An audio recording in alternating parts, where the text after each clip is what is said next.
O mundo visivelmente está sendo marcado pelos finais dos tempos. E também há sinais de uma grande crise mundial acontecendo.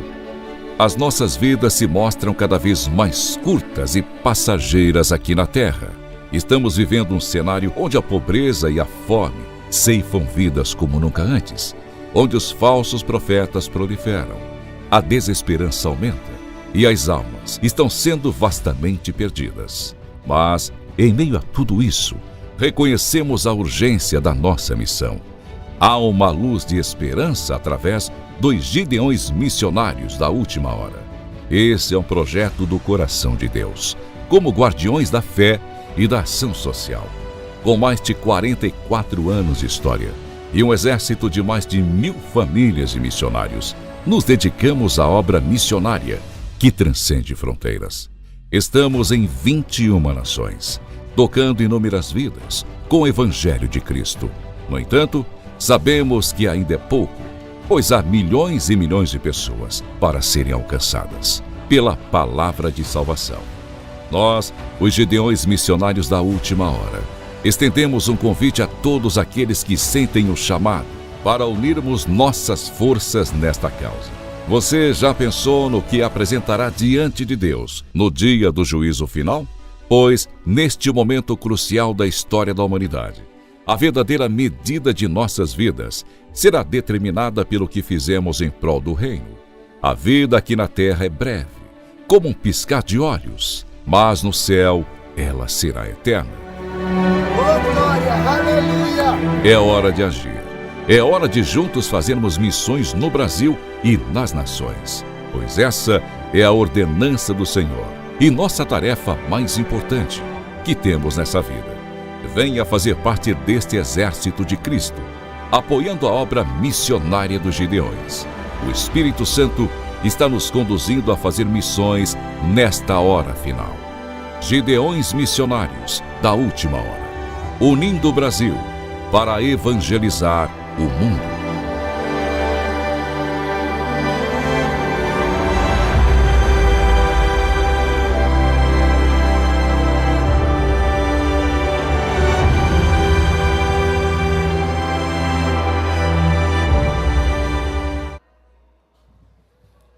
Aleluia. Com alegria na minha alma, eu vos cumprimento na paz do Senhor. Convido vocês a abrir a Bíblia, onde a minha Bíblia está aberta. No Evangelho de Jesus Cristo, escreveu Marcos, no capítulo de número 16. Marcos, capítulo 16, versículo de número 14, até o versículo de número 18. Marcos 16, capítulo 16 e o versículo 14. Os que encontraram, por gentileza, queira dizer um amém. O texto é o texto áureo das missões. Diz o texto: finalmente apareceu aos 11, estando eles assentados juntamente, e lançou-lhes em rosto a sua incredulidade e dureza de coração, por não haverem crido nos que tinham visto já e disse-lhes: ide por todo o mundo, pregai o evangelho a toda criatura. Quem crer e for batizado será salvo, mas quem não crer será condenado. E estes sinais seguirão aos que crerem: em meu nome expulsarão demônios, falarão novas línguas, pegarão nas serpentes, e se beber alguma coisa mortífera, não lhe fará dano algum. As mãos sobre os enfermos e os curarão. Amém? Tome o teu assento, você que pode.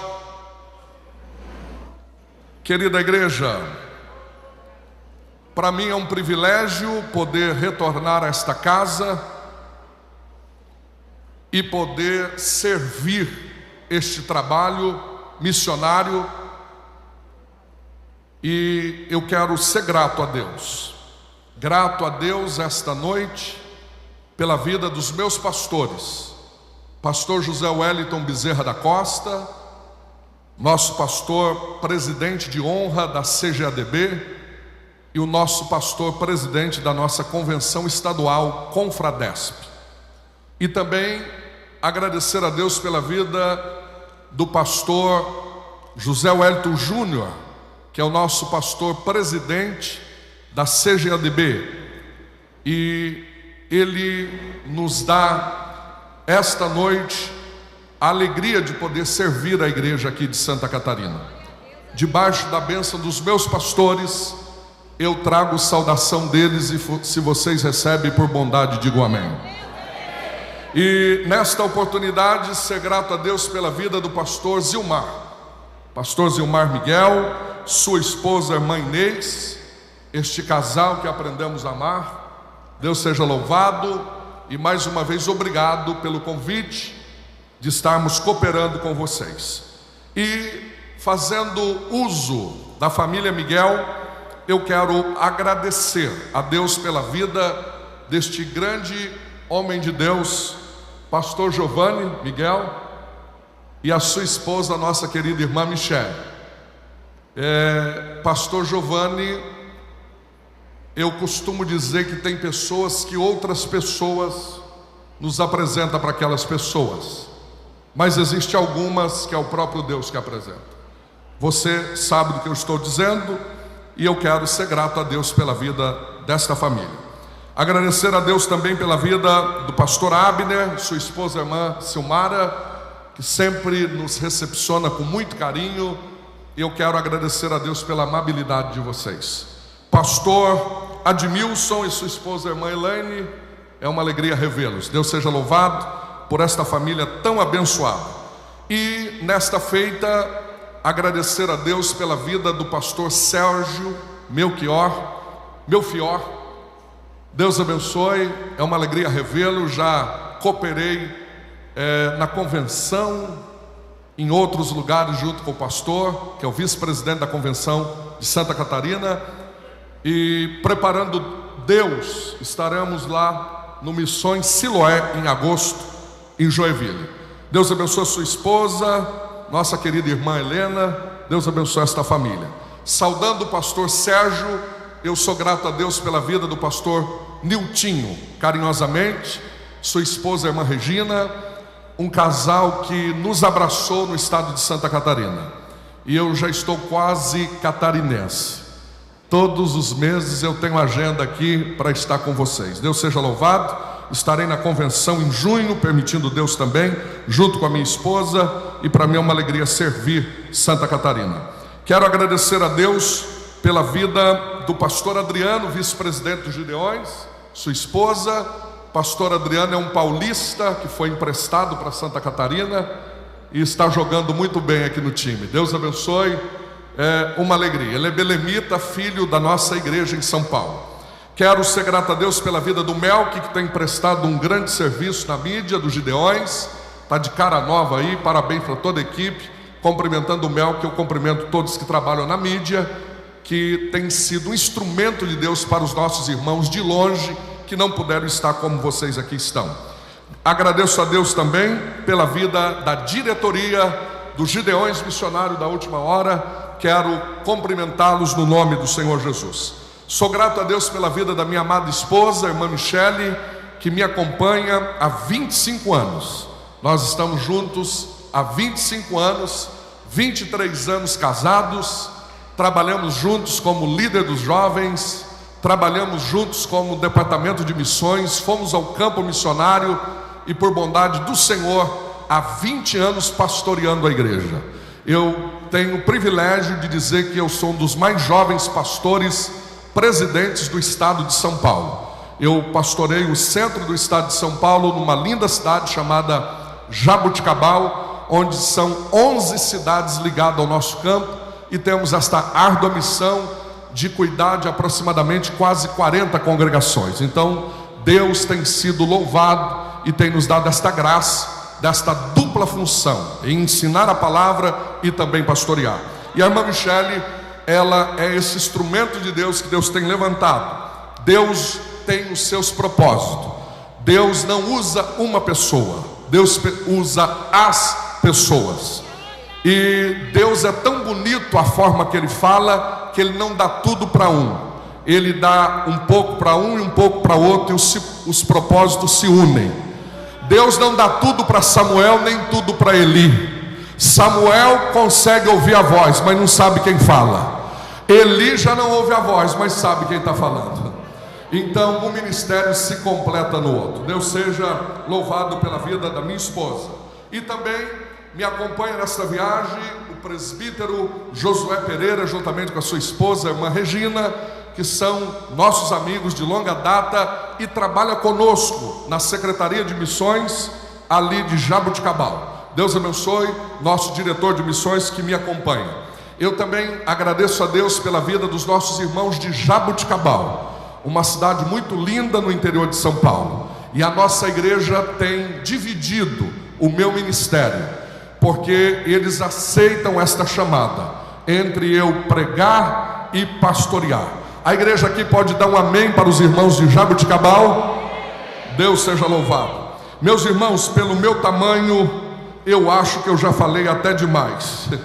Quantos vieram aqui ouvir a voz de Deus, queira dizer um amém? Cumprimento todos os nossos irmãos que fazem parte, os nossos políticos que estão conosco. Deus abençoe cada um de vocês. Eu também não posso esquecer, pastor Zilmar, que eu estou trabalhando com a editora Kalel. E hoje ela me dá um presente. Eu escrevi várias obras já, mas esta é um presente que eles têm me dado. E é um livro que eu estou lançando hoje aqui, juntamente com a editora Kalel, que está lá na Banca dos Gideões, ali na loja dos Gideões. Se você quiser adquirir, é Endereços Transformados, as 13 casas que Jesus visitou.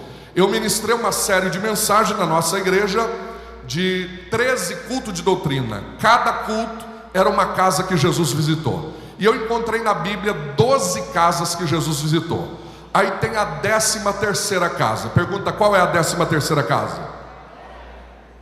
É a sua casa. É a casa que Ele vai visitar. Quantos creem que Ele vai visitar a tua casa? Então esse livro foi um compêndio de escritos que gerou esse livro, e eu estou muito feliz de poder apresentar para vocês. E esse aqui eu trouxe para o pastor Zilmar e sua esposa, a irmã Inês, e gostaria de entregá-los.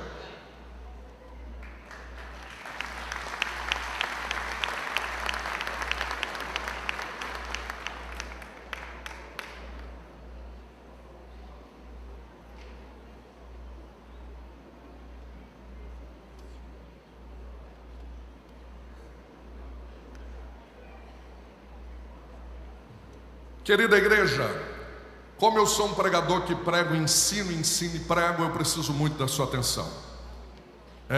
Se você trouxe um lápis para anotar, anote.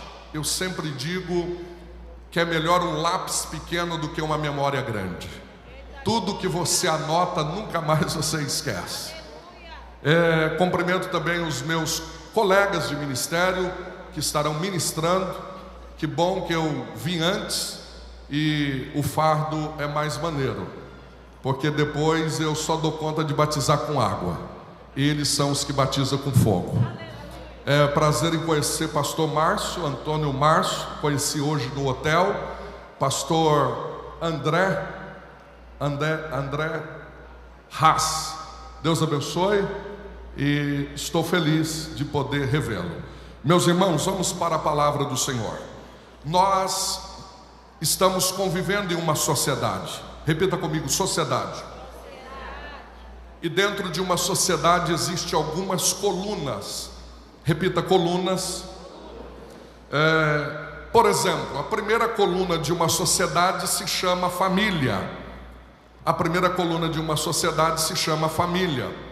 E a família, se nós olharmos aí fora, está indo a cada dia de mal a pior. Nunca houve um índice de descrédito familiar como existe nesses últimos anos. A família, a cada dia que passa, está perdendo seus valores morais, valores espirituais.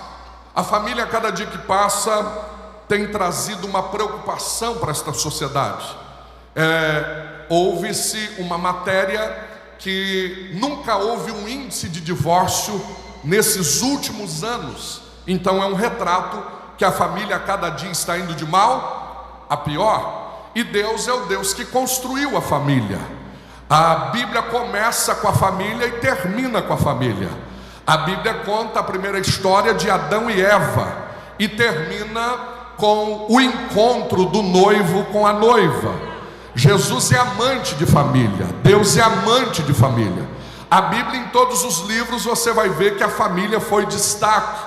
Deus sempre honrou e sempre gostou da família. É bem verdade de quando o filho pródigo volta para casa, ele vem ensaiando uma oração. Mas quando ele chega diante do pai dele, ele diz assim: pai, pequei contra o céu e perante ti. Primeiro ele confessa no céu o pecado, para depois confessar com o pai. É sinal que quem desonra a casa, desonra céu. Quem desonra a família, desonra céu. Quem desonra pais, desonra céu. Então o segredo é a família. Então, se a primeira coluna de uma sociedade se chama família, e aí fora ela está indo de mal a pior, eu vou pular para a segunda família. Pergunta: qual a segunda família? Não, animados, qual a segunda família? A segunda família se chama educação. A educação faz parte de uma sociedade. A sociedade está em pauta de uma educação. A educação aí fora também está indo de mal a pior. Nunca houve um descrédito nos colégios como houve nesses últimos anos. A minha esposa é professora e alguns anos atrás, ela dando aula, hoje ela não exerce mais esta profissão, hoje ela tem uma clínica e é psicóloga, mas ela chegou em casa desesperada, dizendo: um menino de 11 anos não vai ler, não quer estudar e diz que eu tenho que passar ele no final do ano. Então a família, a cada dia que passa, ou melhor, a educação está indo de mal a pior. Eu li uma reportagem que daqui a 20 anos, se continuar do jeito que está, não vai ter demanda, não terá professores para ensinar os teus netos, os meus netos, porque a educação também está indo de mal a pior. Se você vê isto nessa sociedade aí fora, por gentileza, dê um amém concordando. A terceira coluna de uma sociedade se chama saúde. Qual é a primeira mesmo? Família. A segunda, educação. A terceira, saúde. A saúde também, a cada dia que passa, está indo de mal a pior. Nunca houve um índice de infecções, nunca houve um índice de mortes como está tendo nesses últimos tempos sobre algumas enfermidades. É bem verdade que a Covid-19 veio dizimar a terra. Se você olhar no SUS, Sistema Único de Saúde brasileiro, você vai perceber que a cada dia mais frequentados, os postos de saúde cada dia mais lotados. Por quê? A saúde aí fora também está indo de mal a pior. Eu poderia deixar aqui várias colunas que sustentam uma sociedade, mas eu quero falar da quarta coluna desta sociedade. Vamos só fazer uma retrospectiva. A primeira coluna de uma sociedade se chama família. A segunda se chama, e a terceira se chama. Pastor, o senhor só veio falar coisa ruim para a gente? Isso daí na TV a gente vê? Não, eu vim falar sobre a quarta coluna de uma sociedade, e ela se chama igreja. Ela não quebra, ela não para, ela não muda. Ela foi fundada há mais de 2000 anos atrás. Entra governo, sai governo, e esta igreja continua de portas abertas, declarando que Jesus Cristo salva, Jesus Cristo cura, Jesus Cristo batiza no Espírito Santo e em breve voltará. Esta igreja começou pequena, Esta igreja começou com um filho de uma mulher por nome de Maria. E ele vem ensinando esta igreja. Ele veio alicerçando esta igreja. Ele veio dando um prisma como esta igreja seria fundada. Ele chama 12 homens. E ele faz algo que a gente está deixando de fazer. Em 3 anos e meio, ele faz algo que a igreja está parando de fazer. A igreja hoje está querendo fazer crentes. A igreja hoje está querendo fazer evangélicos. A igreja hoje está querendo fazer cristãos. Mas Jesus não ensinou nada disso. Ele não disse para a gente fazer crente, não disse para a gente fazer evangélicos, não disse para a gente fazer nenhum cristão. Aliás, crente todo mundo é, porque foi Ele que fez todos nós, a nossa imagem, a semelhança dEle. Todos querem ser evangélicos, mas essa palavra nem na Bíblia tem, e todo mundo acha bonitinho. E vocês não ficam me olhando com essa cara não, senão eu vou achar que Deus já está me usando aqui. Todo mundo agora está bonitinho dizer sou cristão. Mas cristão na Bíblia só apareceu em Atos dos Apóstolos como forma de piada. Tinha um grupo dos discípulos de Jesus e eles diziam: olha aí os cristãos. Então foi de uma forma zombaria que eles falaram a palavra cristão. A única definição que Jesus deixou para esta igreja, ele disse para aqueles 11: ide, fazei discípulos. Olha para quem está do teu lado aí, diga: você é crente, você é evangélico, você é cristão ou você é discípulo?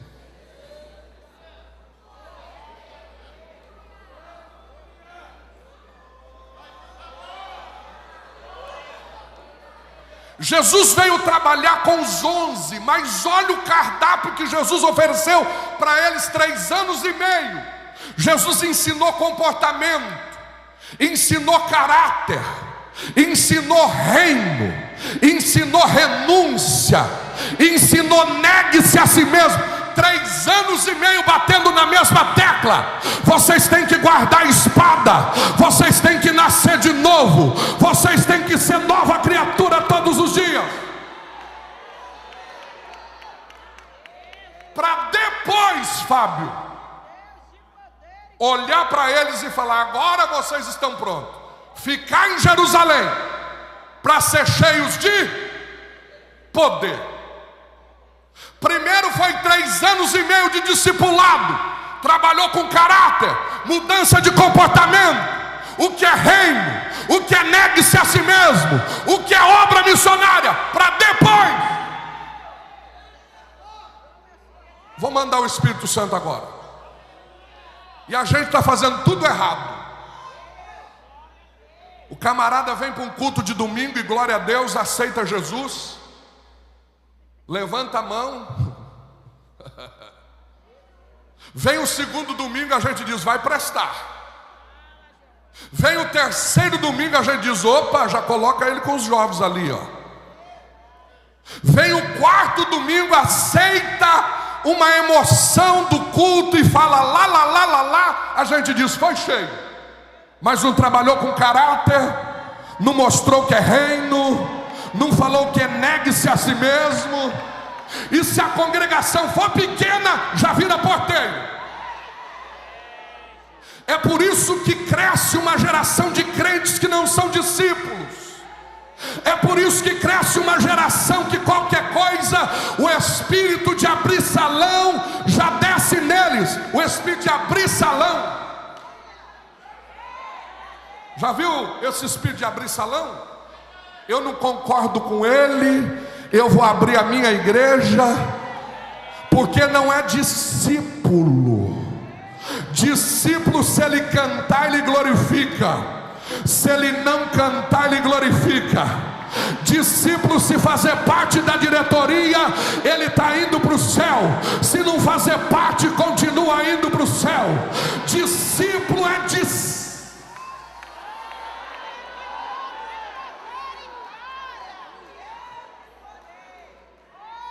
E aí Jesus vem deixando umas facetas. Eu vou chegar no texto.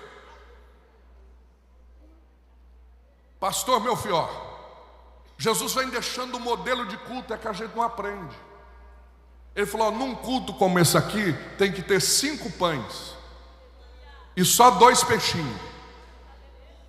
E a gente põe muito peixe e pouco pão. Tem alguém aí? Pão na palavra é a Bíblia. Ele falou, o modelo de culto tem que ter mais palavra do que peixe. Peixe é louvor.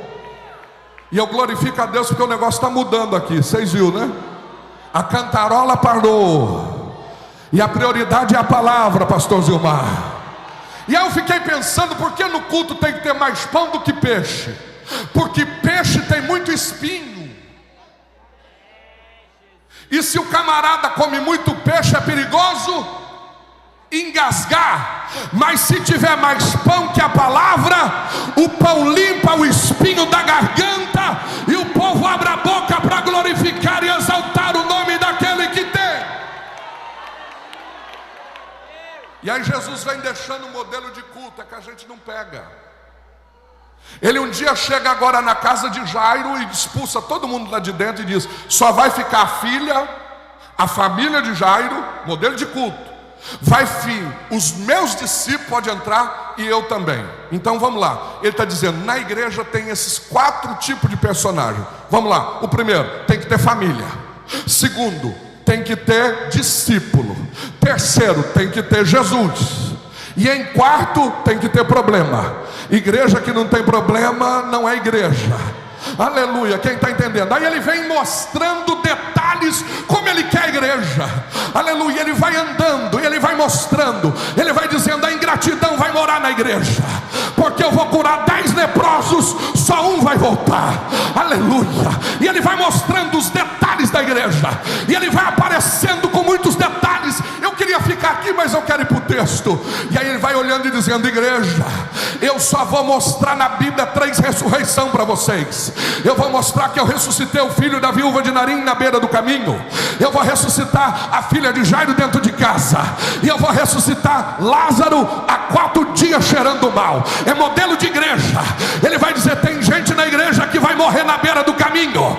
Tem gente na igreja que vai estar morrendo dentro de casa. E tem gente na igreja que o diabo vai dizer, já cheira mal, não tem mais jeito. Mas eu ressuscito quem morreu na beira do caminho. Eu ressuscito quem morreu dentro de casa. E eu também ressuscito até quem já cheira mal. Quem está entendendo o modelo da igreja?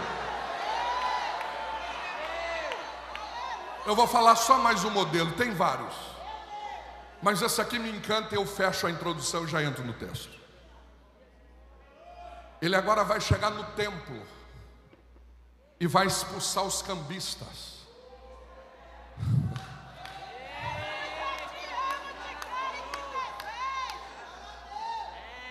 E eu acho interessante isso daqui, porque ele vai fazer 4 coisas ali que me arrepia. E a gente lê o texto e não entende, porque Bíblia não foi feita para ler. Bíblia foi feita para meditar. Aí ele chega, um franzino com a zorrague na mão. A diretoria da igreja da época era composta à mesa por 72 cargos. Mas ele enfrenta os 72 com uma zorrague na mão, expulsa os cambistas, abre o colchete, o gado sai pulando, gaiola enferrujada caindo, passarinho voando, moeda caindo pelo chão. E ele vai dar o modelo da igreja de novo, é que a gente não pega. Primeiro ele limpou a casa, repita comigo, ele limpou a casa. Diga, a casa tem que estar limpa. A segunda coisa que ele faz, ele diz, eu vou mostrar que a casa tem que ser casa de oração. Vocês nunca leu que na minha casa será chamada de casa de oração? Primeiro ele limpa, depois a casa vira casa de... Agora em terceiro lugar a Bíblia diz que ele chama os paralíticos, os enfermos e os cura. Ele transforma a casa em casa de poder. Então olha os degraus, primeiro limpa, depois casa de oração, para depois ter poder. Não dá para inverter os valores. Tem que ter com a casa limpa, depois com a casa de oração, para depois ser casa de poder. Aí depois que ele transforma a casa em casa de poder, ele dá mais uma lição. As crianças começaram a cantar: Hosana! Aí os irmãos da diretoria falaram assim: o senhor não está vendo isso aí? Isso aí é uma blasfêmia. Ele falou: vocês nunca leram que é da boca das crianças de peito é que sai o perfeito louvor? A casa tem que ser limpa para ser casa de oração, para ser casa de perfeita adoração, para ser casa de perfeita adoração. Aleluia! Quem quer ser casa de perfeita adoração? Até aqui vocês entenderam? Vai ficar mais fácil agora. O texto que a gente leu é chover no molhado, porque é muito lindo e é decorado. Mas tem algum segredo aqui nesse texto. E eu fiquei pensando: o que sustenta esta igreja, gente? Eu já vi grandes firmas quebrar e colocar placa: aluga-se. Grande shopping que há um mês atrás estava funcionando normal, um mês depois faliu. Essa semana eu passei na rua de um supermercado, de um grande hipermercado na minha cidade. Eu falei: eu vou passar naquele mercado, de repente fechado. Eu falei: o que aconteceu? Fechou não sei quantas lojas no Brasil. Eu falei: mas isso aí quebra? Eu pensei que nunca ia quebrar. Quebra. E a igreja que não quebra? E a igreja que começou numa casa cantando um hino desafinado da harpa, 2, 3 pessoas, e alguém olhava e dizia: isso daí não vai a lugar nenhum. Não vai. De repente não é 3 pessoas, mas já é meia dúzia cantando na sala. Aí diz: não, é só 6 pessoas cantando. Só 6. Passa uns dias, já tem 15 pessoas, tem que ir para a área, para a varanda. Aí de repente virou um ponto de pregação. Alguém diz: isso aí não vai nada, porque só tem 12 crentes dentro de uma varanda. Ah, se você soubesse o segredo que sustenta esta igreja. Dos 12 já virou 30. Dos 30 já está comprando terreno parcelado para construir, fazendo mutirão. De repente tem uma Assembleia de Deus lá, como dizia o prefeito, no meio do nada, no meio do mato. O que mantém esta igreja? Pastor, pelo nível que eu estou vendo, o que mantém ela é o meu dízimo. Eu sou o maior dizimista daqui. Você está equivocado. O teu dízimo ajuda, e é obrigação tua ser dizimista. Mas o que mantém esta igreja de pé é muito mais do que dinheiro. E eu gostei esta noite, porque o pastor Zilmar esqueceu até de tirar a oferta, mas eu gostei, para mostrar que no coração dele não tem cifrão, tem amor, tem obra missionária. Aramaia, Selamaia. Eu estou sentindo Deus nesta casa. Quem dá um grito aqui? O que mantém esta igreja de pé? Vamos lá, 3, 2, 1. Pergunta para mim: qual o primeiro segredo? Não, animados, que eu estou animado. Eu cheguei do Japão quinta-feira, ontem já saí de viagem, eu estou mais animado que vocês. Pergunta aí: qual o primeiro segredo? O primeiro segredo está no verso 14. Estando todos eles reunidos, Jesus apareceu no meio deles, estando já ressuscitado. O primeiro segredo desta igreja é que o túmulo está vazio. O dono dela inaugurou ela lá no Calvário. Ele morreu, mas ressuscitou ao terceiro dia. A grandeza deste evangelho é que o túmulo está vazio. O segredo desta igreja é que o nosso Deus vive. Quem crê que o túmulo está vazio? Ernesto passado dizendo: o cristianismo não vai chegar a lugar nenhum, vai falir. Por que, Ernesto? Porque ele acredita simplesmente em um túmulo vazio. Que pena que você morreu, Ernesto. Eu queria te apertar a mão hoje.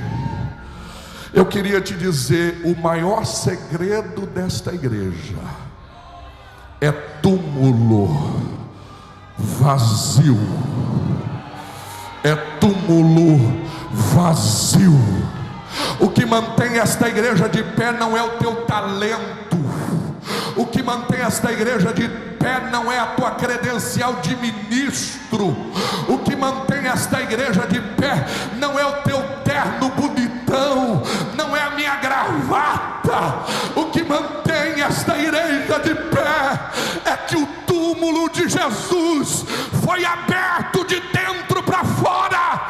Foi aberto de dentro para fora. E você pode chegar em Israel hoje, tem uma placa dizendo lá: ele vive, ele vive, ele vive, ele vive, ele vive. Alguém está acreditando que o túmulo vazio? Alguém está glorificando o Deus do túmulo vazio?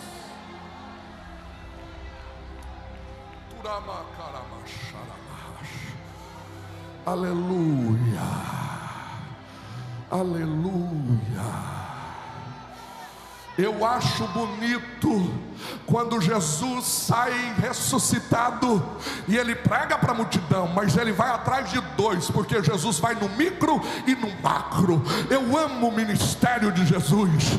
Ele vai atrás de dois discípulos lá no caminho de Emaús, vocês lembram? Olha que coisa interessante. Ele encontra com dois discípulos, e foi os únicos dois discípulos que não participou da ceia. Quem não participa da ceia não vai longe. Quem não participa da ceia desacredita de túmulo vazio. Aí Jesus aproxima perto dele como um andarilho, como um peregrino, e eles estavam olhando o jornal. Mas sabe qual jornal ele estava na mão? O jornal de sexta-feira. O que estava escrito no jornal de sexta? Ele morreu, ele morreu, ele morreu. Aí Jesus chegou, já era domingo, e por incrível que pareça, domingo é em dia de quê? Escola Bíblica Dominical. Foi a primeira escola bíblica dominical da história. Está no texto, está dizendo assim: e começando por Moisés, foi por todos os profetas, terminou em Malaquias. Ele começou no Pentateuco e tem uma aula de Antigo Testamento. Escola Bíblica Dominical. Mas era domingo. Tem crente com o jornal de sexta-feira na mão, só consegue ver tragédia, só consegue ver morte. Eu vim te dizer: ei, o Gideon já começou. Tem jornal, tem jornal novo. Me ajuda a pregar. Olha para esse irmão que está do teu lado e diga assim: se você não passou na banca, ainda passa. Tem jornal novo, e no jornal está escrito: ele vive, ele vive, ele vive. Quem crê que ele vive, o túmulo está vazio. Primeiro segredo que sustenta essa igreja é que o túmulo está vazio. Vamos acelerar. Segundo segredo, pergunta qual é? Está no verso 15, está na Bíblia. Ele disse assim: ide por todo. Opa, tem um segredo aí. Quantas vezes eu orei para Deus salvar só minha linda Jaboticabal? Eu quero 3.000 almas aqui, Jesus. Quantas vezes você orou dizendo: salva a minha família, a minha casa? Que bom que a visão de Deus não é igual à nossa. Quantas vezes você cantou: entra na minha casa, minha do vizinho, se der tempo?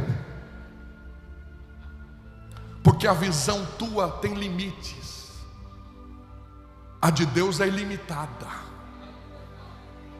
O segundo segredo que mantém esta igreja de portas abertas é que a visão do dono dela é uma visão grande, é uma visão ampla. Se fosse a tua visão, você ia dizer assim: 10 dias de congresso é muito dia de culto. É porque a tua visão que é pequena. E crente que não dá conta de participar de 10 dias de congresso não está pronto para ir para o céu. O culto lá não acaba. Ronald, a visão de Deus é maior do que a nossa. A visão nossa tem limites, a de Deus é ilimitada. É por todo mundo. Se a visão de Deus fosse igual à nossa, Daniel Berg e Gunnar Wingre tinha ficado lá nos Estados Unidos ou na Suécia. Mas Deus falou: não, eu vou colocar a minha visão na visão deles. E eles vão alcançar um estado por nome Pará. Eu estou arrepiado aqui.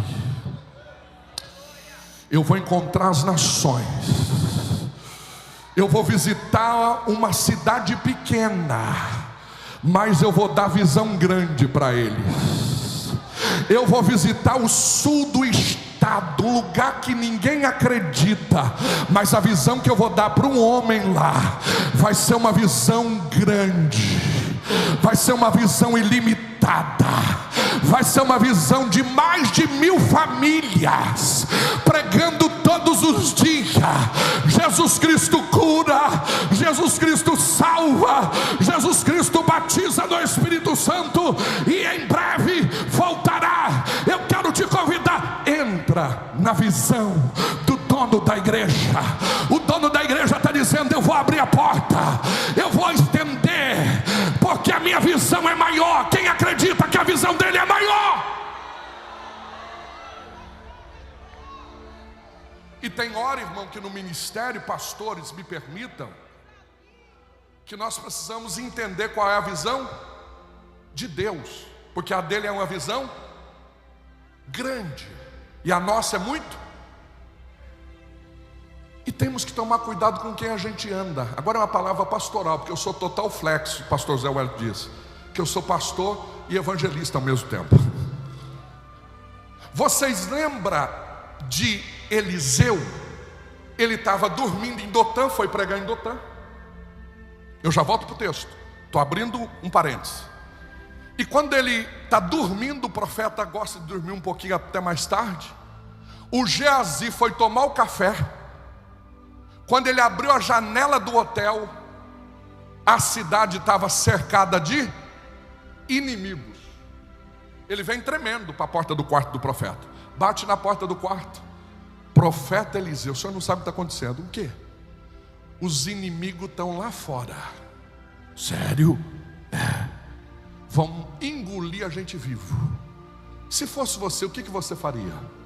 Eu com 1,96 m de altura falava: onde é a porta do fundo? O Eliseu, na maior calma, falou assim: Geazi, dobra o joelho. Não, o senhor não está entendendo. Os inimigos estão lá fora.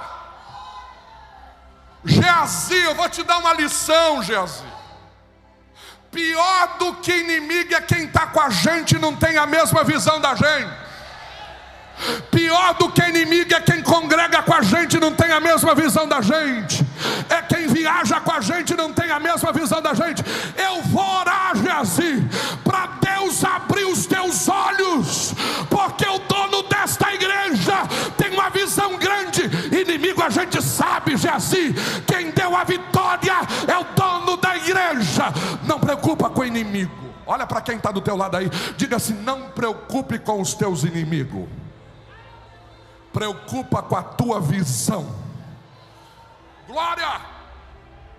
Vocês aguentam mais uma lição ou já vai acabando? Mais uma, pastor? Pergunta qual a terceira lição. Eu aprendi com meu pai que é melhor deixar o povo com sede do que matar afogado. Pergunta qual a terceira lição. Não, dá um grito, qual a terceira lição? A terceira lição continua no verso 15. Ele diz assim: ide por todo, pregai o. Opa, olha o segredo aí. É que pregamos, sabe qual é o segredo dessa igreja? É que a gente não fica contando historinha de coach, 20 passos para vencer, 65 conquistas. 365 estratégias. Não, a gente prega aqui o evangelho de poder. Eu não estou dizendo que Cecília Meirelles disse, eu não estou dizendo o que Paulo Coelho pensa, o que Augusto Cury escreve, com todo respeito. Esta igreja, se dependesse desses escritores, pastor Alexandre, já teria fechado a porta, mas nós estamos aqui por causa de um livro, por causa de uma palavra, e esta palavra tem poder de transformar o macumbeiro, de libertar o bebum, de transformar o drogado. Ei, políticos que aqui estão, o maior segredo desta igreja para libertar Camboriú é a palavra, é a palavra, é a palavra. A palavra é luz para os nossos pés. Salmo 119, versículo 105, o salmista escreveu. Salmo 119, versículo 11: escondi a tua palavra.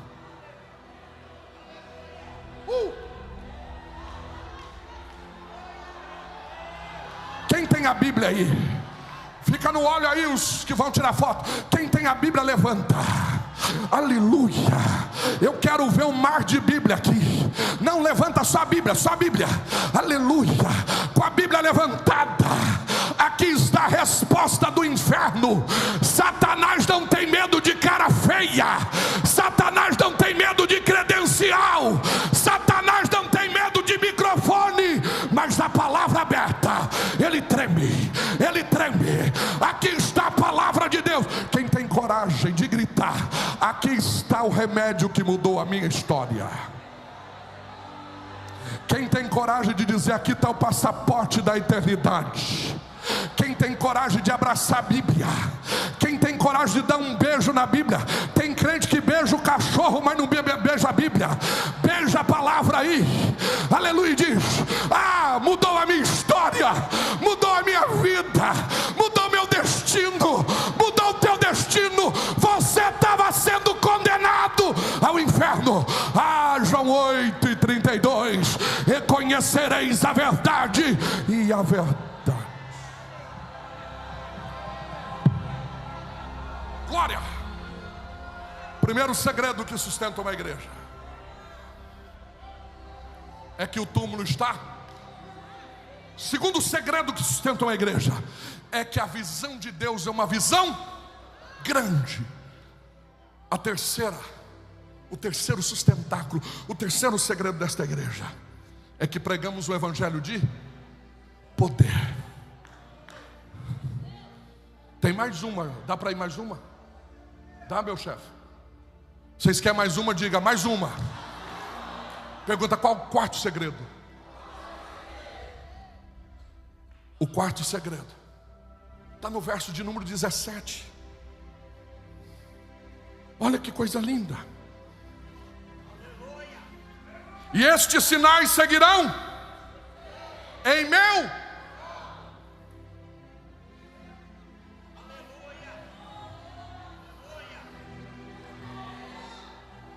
O teu nome aqui pode sair de cena, mas tem um nome que é o segredo desta igreja. Eu vou mostrar para vocês, vou no Antigo Testamento de novo, mas já volto. Eu vou mostrar para vocês que nome não vale nada. Repita comigo: nome não vale nada. Vocês lembram quando José foi demorado ser lembrado pelo copeiro? Cadê os alunos de escola dominical? Quantos anos ele demorou? Quantos anos? 2 anos. 2 anos ele demorou. Sim ou não? Quando o copeiro lembrou dele depois de 2 anos? Obrigado, querido. O nome de José é difícil ou fácil? Fácil. É o Zezinho, é o Zé. Se fosse o Westerson, eu tenho um obreiro lá que chama Westerson. Demorou 2 anos para me decorar o nome dele. Tem outro lá que chama Herbert Richard. O pai dele assistia muito Sessão da Tarde. Agora a Bíblia diz que o copeiro lembrou do sonho, mas não lembrou do José. Está escrito lá assim, ó: tem um homem, quem é? Não tem nome, ele me deu um branco, esqueci do nome. É um hebreu. Mas não tem nome, eu esqueci. Mas o que ele faz? Ele interpreta sonho. Esqueceu do nome, mas não esqueceu do propósito. Porque nome não gera propósito, mas propósito gera nome. Pode até esquecer o teu nome, o meu nome não saiu na lista. Eu não queria nem que saísse, porque dá uma tremedeira pregar aqui. E olha que faz mais de 20 anos que eu venho pregando, né? Mas aqui dá uma tremedeira, pastores. O teu nome não saiu na lista, não liga não. Nome não gera propósito, mas propósito gera nome. Eu volto para o texto para a gente começar a encerrar. Existe um nome nesta igreja que é sobre todos os nomes. E eu gostei, porque até a hora que eu contei, falou 40 vezes o nome de Jesus aqui. Os louvores da coreografia foram uns hinos tremendos, aquele hino do Baruque que fala Jesus, Jesus, e eu fui contando. Só na hora que eu contei, depois eu perdi a conta. Foi 40 vezes já pronunciado nesse culto o nome de Jesus. Eu glorifiquei. Quantos podem glorificar pelo nome de Jesus? No Antigo Testamento precisava de muitos nomes para resolver problema. Precisava de muitos? Se precisava de cura, tem o Deus da cura do Antigo Testamento. Era mais de 70 nomes. Se precisava de algo, Jeová Rafá, Jeová Sabó, e vai indo, tantos Jeová. Mas Paulo escreveu assim, olha, e Deus lhe deu um nome que está acima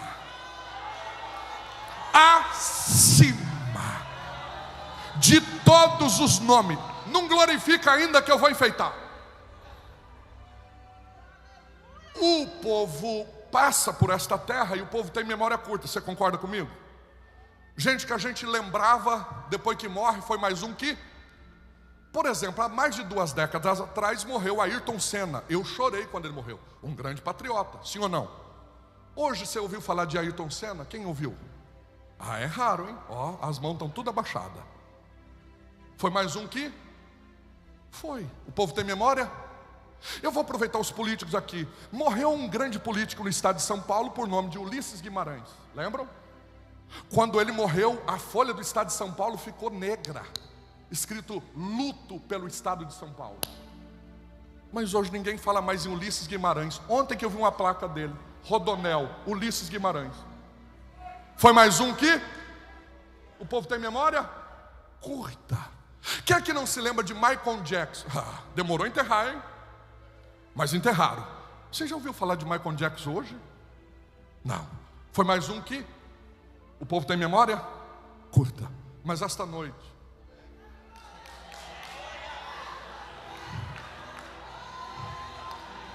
missionários, me desculpa a honestidade. Nós não estamos aqui por causa de vocês, não. Vocês são a cereja do bolo. Mas o recheio desse bolo, que chama obra missionária, é um nome que há mais de 2000 anos atrás ele também entregou o seu sangue. Mas ao 3º dia ele ressuscitou. E nós vamos começar hoje. Vai ser 10 dias falando no nome dele. Se pregador vir aqui falar de filósofo, não aceita não. Vamos voltar a falar do nome de Jesus. Vamos voltar a falar do nome que tem, do que pode, do que é. Este nome resolve problema. Este nome toca onde o homem não pode tocar. Este homem faz o que o remédio não pode fazer. Tem alguém falando Jesus. Tem alguém falando Jesus. Não precisa enfeitar. É só dizer Jesus, Jesus. Pode ser banguelo, diga Jesus. Pode cantar desafinado, diga Jesus. Pode não saber pregar, diga Jesus, Jesus, Jesus. Tem alguém dizendo, eu quero ouvir, eu quero ouvir, eu quero ouvir.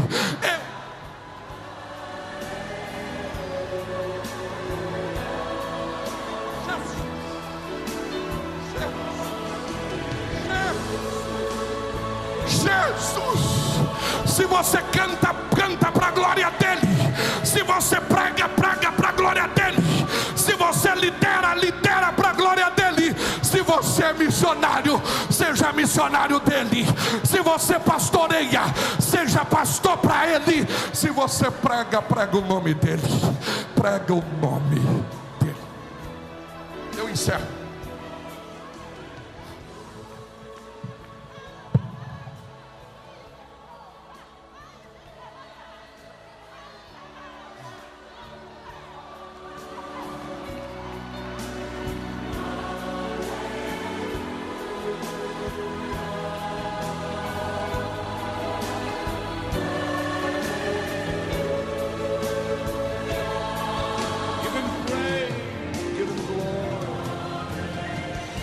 Eu coloco a cereja do bolo. É a quinta lição? É a quinta? Pergunta qual a quinta lição. Está no verso 18. Olha aí. Olha que coisa linda. Pegarão na serpente. Se beber alguma coisa mortífera, não lhe fará dano algum. Imporão as mãos sobre os enfermos e ossos. Em nome dele expulsarão demônios. Falarão novas. Sabe qual o quinto segredo dessa igreja? São 10, mas eu vou falar só esses 5. Pergunta qual o quinto? É que tem uma promessa. E não foi teu pastor que fez, não. Não foi a convenção que te fez essa promessa. Foi ele. E estes sinais seguirão aos que crerem em meu nome. Expulsarão demônios, falarão novas línguas. Só coisa para crente pentecostal. Imporão as mãos sobre os enfermos e os curarão. Se beber alguma coisa mortífera, não lhe fará dano algum. Quem tem uma promessa de Deus aqui? Se foi Jesus, o dono desta igreja, que fez a promessa, você pode ficar tranquilo, tranquila. Pergunta por quê? Porque a promessa de Deus não tem data de validade. Se foi algum dos nossos amigos, companheiros aqui, ó, os políticos, se foi esse que fez a promessa, cuidado, hein? Se foi alguns pastores, eu estou no meio, tá? Cuidado com esse grupo de pastores, hein? De repente eles podem falar na emoção. Mas se foi Jesus que fez a promessa,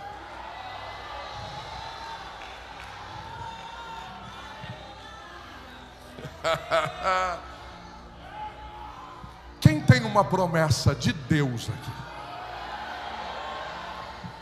Pastores, obreiros, eu encerro dizendo: uma irmã lá de Minas Gerais foi num culto, por isso que eu falo que Deus trabalha no micro e no macro. Num culto, numa garagem. Onde era o culto? Mas o dono da promessa estava na garagem. Aí o pregador faz o apelo, ela nunca tinha ido no culto, católica ao extremo, levantou a mãozinha santa e veio para frente chorando, aceitou Jesus. Aí o dono da igreja tomou a vida do pregador e fez uma promessa para ela. Diz: mulher, eu te chamei para ser uma coluna na minha casa. Os teus filhos serão sementes do meu celeiro. E o teu marido, eu transformo ele num obreiro. Ela chegou em casa, nunca tinha ouvido Deus falar com ela, já chegou crente em casa. Falou para o marido: a partir de hoje eu sou da religião dos crentes. Ele falou: cruz credo, mulher, você não vai ser crente não, nós é crente desde o nascimento. Ele falou: não, mas o Deus lá falou comigo e é o Deus verdadeiro, hein? Eu senti que aquele lá não brinca não. Aí ela virou crente, o marido falou: é fogo de palha. Isso daí não adianta, irmão. Crente, quanto mais bate nele, mais ele cresce. Crente é igual clara de ovo. Quanto mais bate, mais ele cresce. O marido começou a proibir, quanto mais proibia, mais ela dava um jeito de ir para a igreja. O marido não deixava ir no culto de noite, ela ia na consagração de manhã. O marido proibia a consagração de manhã, ela ia na tarde da benção. O marido proibia a tarde da benção, ela ia no domingo na escola dominical. E aí o evangelho não tem jeito. Quando Deus faz promessa, está prometido, não dá para voltar atrás. Aí ela começou a ser crente às escondidas. Teve que batizar nas águas escondidas, tomar ceia escondida. Mas Jesus é o dono da promessa, e promessa de Deus não tem data de validade. Quanto mais o irmão proibia ela ir, mais ela estava nos cultos. Chegou uma hora, ele falou: não tem mais jeito, faz o seguinte, já que você me deu essa decepção na minha igreja, vai para essa igreja de crente, mas o dia que eu chegar da missa, você já tem que estar dentro de casa com as crianças desse culto. Ela falou: combinado. Ela não podia nem receber a bênção apostólica. Ela saía correndo com as crianças e ia embora, mas acreditando na promessa. Tem um teclado aí? Tem um teclado funcionando aí? Acreditando na promessa. Aí quanto menos espera, Deus batizou ela com o Espírito Santo, começou a dar dons para ela, começou a pregar numa tarde da benção aqui, numa tarde da benção ali. Deus começou a cumprir a promessa.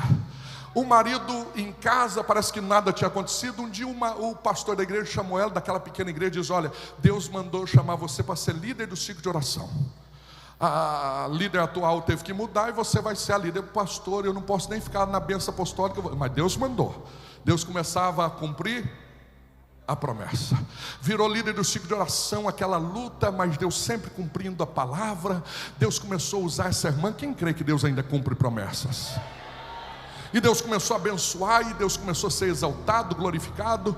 E passa um tempo, ela tem que arrumar o congresso do ciclo de oração, é a líder agora. E aí de repente ela começou a trabalhar em todo o evento. Ela diz: meu Deus, me dá graça. Sexta-feira a abertura, Deus abençoou. No sábado deu tudo certo, domingo tudo certo. Quando foi à tarde, ela passou a camisa do marido, para o marido e para a missa. O marido chegou do jogo de futebol e ela falou assim: ó, a camisa tua está pronta para você ir para a missa? Ele falou: para a missa eu não vou, estou muito cansado, ninguém vai sair hoje, nós vamos dormir mais cedo. Ela falou: meu Deus, e agora é o final do congresso. Mas esta irmã tinha uma senha chamada oração. Quem aqui já ouviu falar? Ah, é pouca gente mesmo, é pouca gente. Aleluia. Aí ela entrou no quarto e ela fazia uma oração muito simples, mas muito real. Deus, manda ele para a missa, ou manda para a tua casa. Manda para a missa, ou manda para a tua casa. Manda para a missa, ou manda para... Irmão, crente quando sai da oração, sai cheio, sai esfregando o demônio pelo chifre no chão. Ela saiu marchando, foi em busca do marido. O marido deitado no sofá, ela diz: levanta, vai tomar um banho e vai para a missa. Ele falou: para a missa eu não vou, já falei que não vou. Então toma um banho e você vai para a igreja comigo. Aí ele diz: para a tua igreja então eu vou conhecer lá. Quem crê que Deus é Deus que cumpre.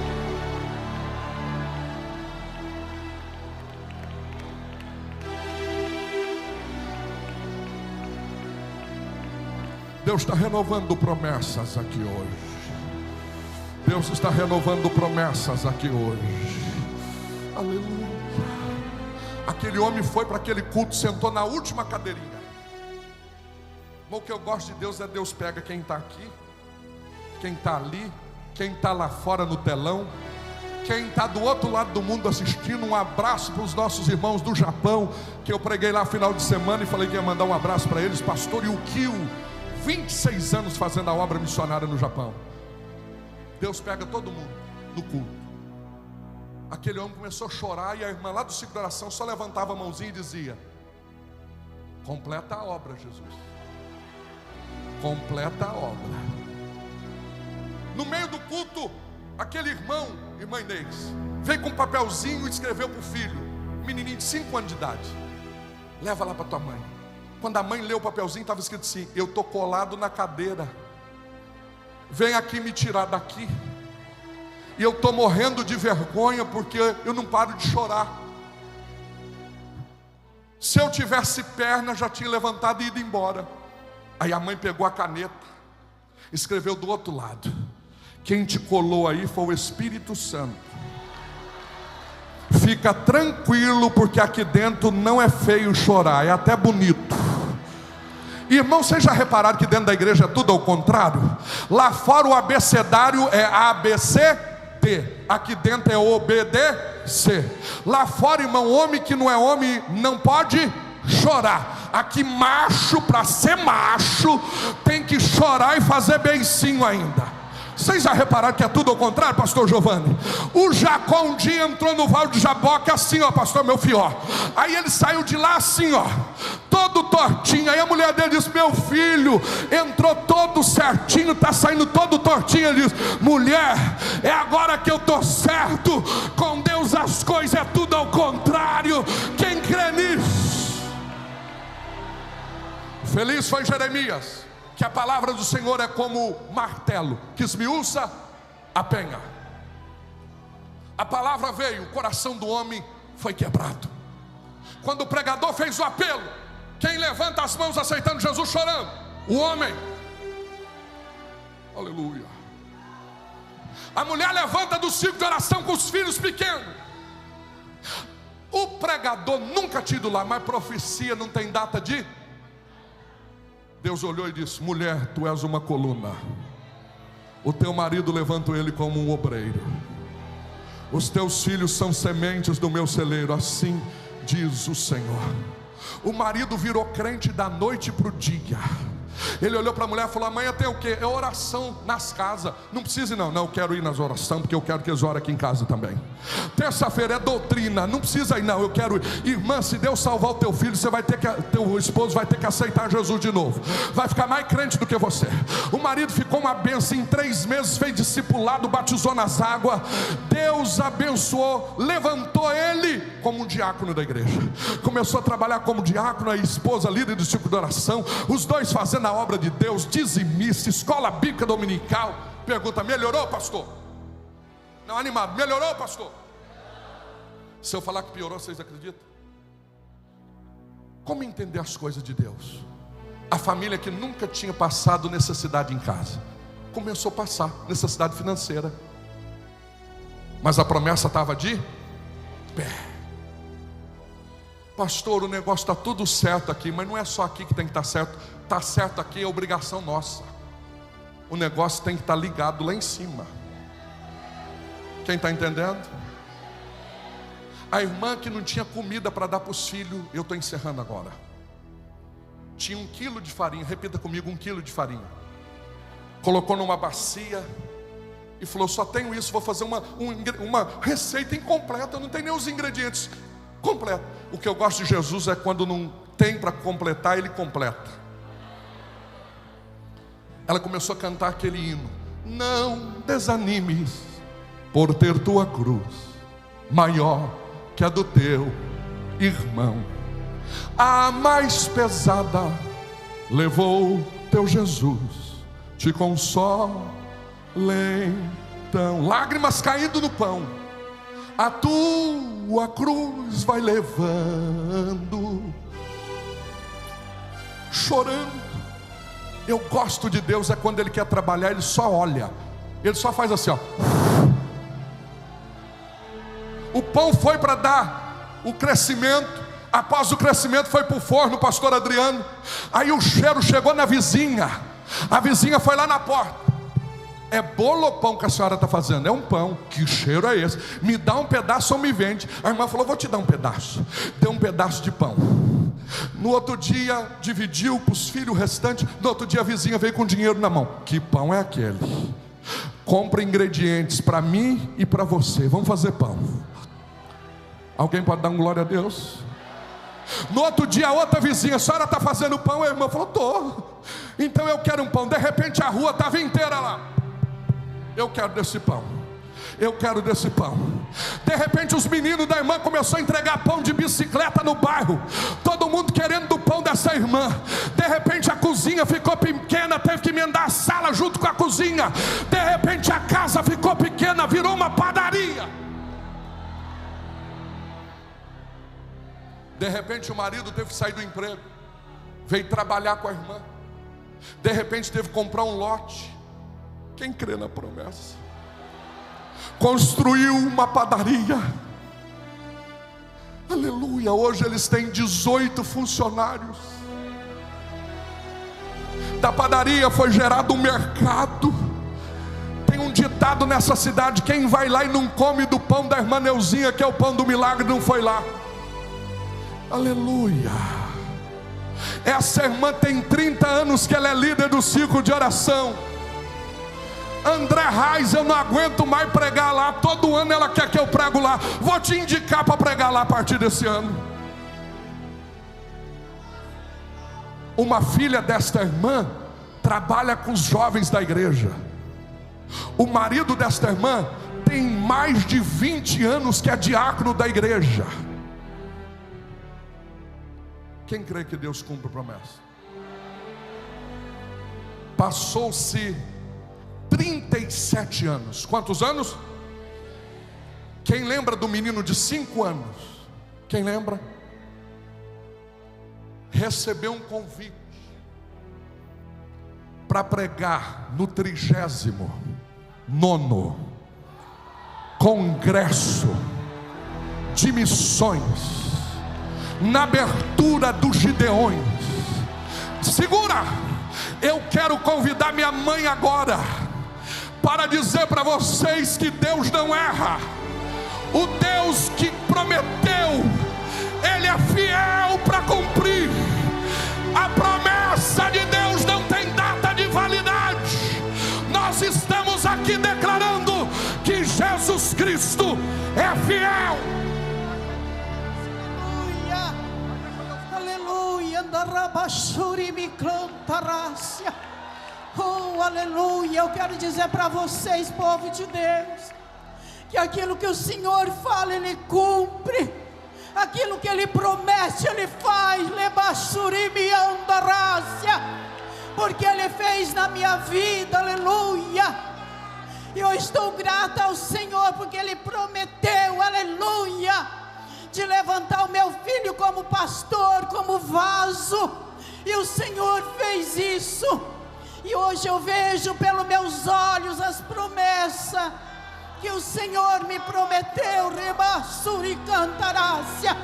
Por isso, amados irmãos, igreja de Camboriú, comece a glorificar o nome do Senhor e creia que Ele é Deus na tua vida. Ele te prometeu, Ele vai fazer, amando calamanácia, porque Ele é fiel. E as promessas do Senhor não caem por terra. O Senhor levantou esse meu filho para fazer uma grande obra, e nós temos visto Deus na vida dele, aleluia. E o Senhor tem cuidado da minha família. Eu e a minha casa servimos ao Senhor. E essa padaria que o Senhor nos deu, amados irmãos, foi um sonho que Ele me deu.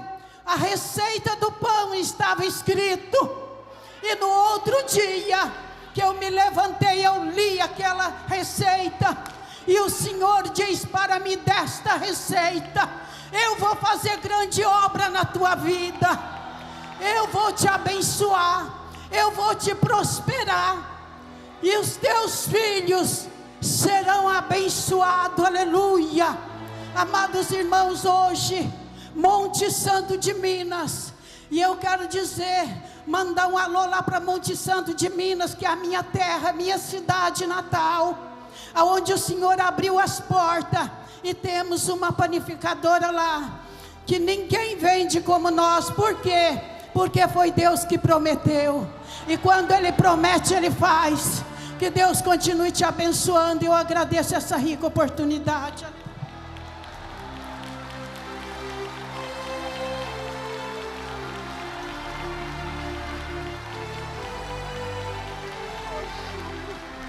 Se Deus te fez uma promessa, nada vai impedir. Promessa de Deus não tem data de validade. Eu quero fazer uma oração com a permissão do pastor.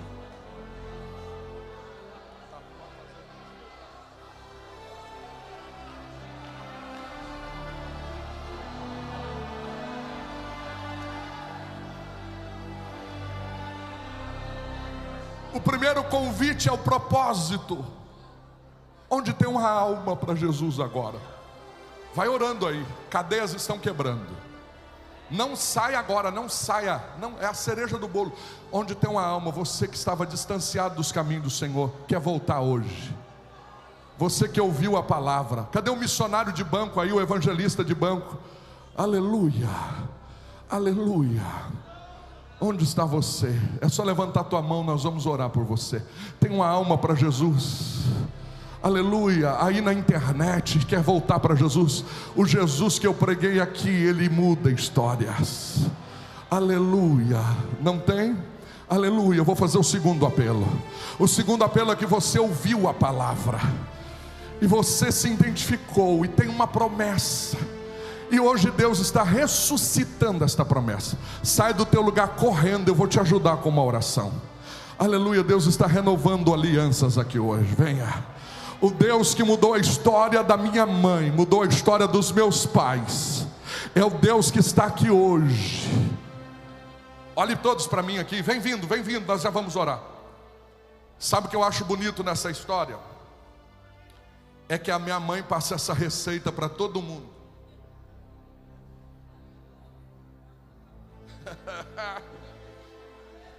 Eu falo, mãe, eu até parei de falar, a senhora não tem medo de passar a receita? Ela falou, não, foi Jesus que me deu. Todo mundo que faz do pão não fica igual. Pergunta por quê? Porque o segredo não é a farinha de trigo, o segredo não é o fermento, o segredo é a unção. Eu estou arrepiado aqui. Não tenha medo da concorrência. O que Deus te deu pode abrir um comércio em frente, pode abrir do lado, que foi Deus que abriu. Olha, eu estou arrepiado aqui. É com alguém que Deus está falando. Deus está dizendo, eu sou Deus que fiz a promessa.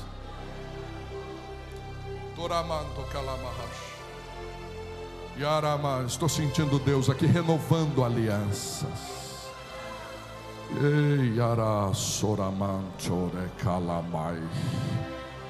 Na live tem 50 pessoas aceitando a Jesus. Olha a notícia aí, ó. Pode dar um glória a Deus pelas 50 vidas aceitando Jesus. Se tiver alguém aqui, mais alguém, levanta a mão para a gente ir identificando. Aleluia, aleluia, aleluia. Eu estou sentindo que Deus esta noite está cumprindo promessas, renovando alianças. Sabe o milagre maior? É que passou todos os anos, e hoje sabe quem é o pastor da minha mãe? Deus me deu o privilégio de ser o pastor da minha mãe. Só Deus faz essas coisas. Eu quero que você coloque a mão no teu coração. Eu estou sentindo algo do céu aqui. Pastores, obreiros, missionários e missionárias, a promessa de Deus continua de pé.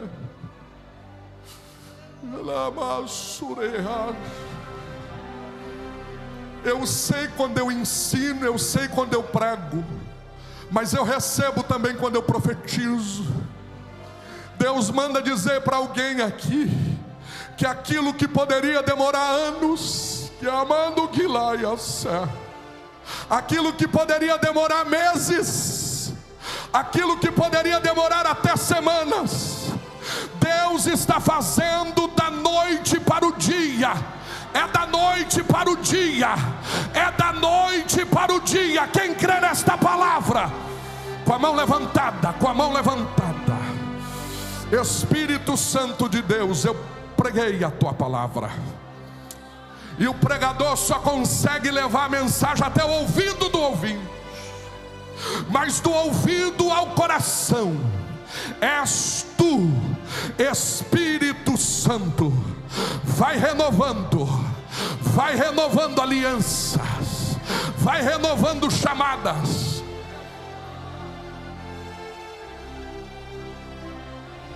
Vai renovando, vai renovando, vai renovando, vai renovando.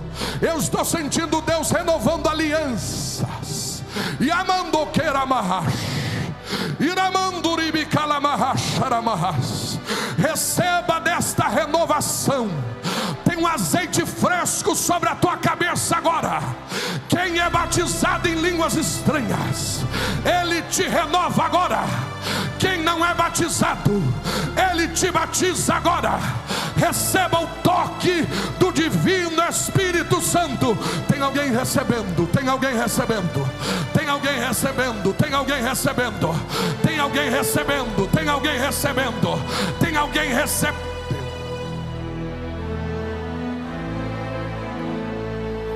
Põe a mão no ombro deste companheiro aí, desta companheira, aqui na nave, aí também, aleluia, aqui no altar, os missionários. A mensagem de Deus é: o túmulo está vazio. A visão de Deus é maior do que a nossa. Pregamos o evangelho de poder e proferimos um nome que está acima de todos os nomes. E sobre a tua cabeça, sobre o teu ministério, sobre a tua chamada, tem uma promessa. Tem uma promessa. Só quem tem promessa. Eu vou estar ali no estande dos Gideões, autografando o livro para vocês, as 13 casas que Jesus visitou. E eu tenho também outro livro hoje, A Cereja do Bolo, que eu conto o testemunho da minha mãe. Você pode nos procurar ali. Aleluia, nossa irmã vai estar louvando. Não saia daqui com as mãos levantadas. Aleluia. Só quem tem uma promessa vai falar no ouvido desse companheiro, desta companheira aí. Promessa de Deus não tem data de validade.